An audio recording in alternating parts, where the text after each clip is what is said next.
যদিও সাপ্তাহিক TRP রেটিংয়ে star জলসা এবং জি বাংলা থেকে কিছুটা পিছিয়ে আছে কালার্স বাংলা, তবুও নতুন নতুন পৌরাণিক ও আধ্যাত্মিক ধারাবাহিক নিয়ে আসায় কালার্স বাংলার পুরনো গৌরব ফিরে আসছে। জি বাংলা ধারাবাহিক করুণাময়ী রানী রাসমণিতে মেজ মেয়ে করুণার ভূমিকায় অভিনীত ঐন্দ্রিলার প্রেমে অনেকেই পড়েছেন। যদিও বয়সে অল্প, তবু অভিনয়ে তার জুড়ি মেলা ভার। আর করুণার আকস্মিক মৃত্যু বহু দর্শকের মন খারাপের কারণও হয়েছে। তাদের জন্য এটা অবশ্যই সুখবর যারা ঐন্দ্রিলার ডাই হার্ড ফ্যান।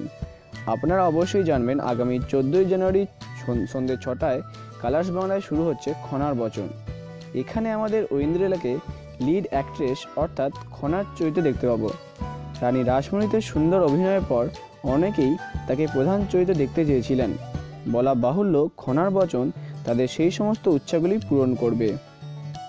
আমার মতো যদি আপনিও গ্রামে বা শহরতলিতে বসবাস করেন, বয়স্কদের মুখে অবশ্যই শুনে থাকবেন খনার বচনের কথা। খনার পাণ্ডিত্যের ভিত্তিতে শঙ্কিত হয়ে বরাহ পণ্ডিত তার জিভ কেটে নেওয়ার আদেশও দিয়েছিলেন। তাই এই রকম চরিত্রে অভিনয় করা অবশ্যই কঠিন কাজ। আর এই পরীক্ষায় ঐন্দ্রিলা উত্তীর্ণ হলে আমাদের কাছে তিনি আরও আকর্ষণীয় হয়ে উঠবেন, সে বিষয়ে কোনো সন্দেহ নেই।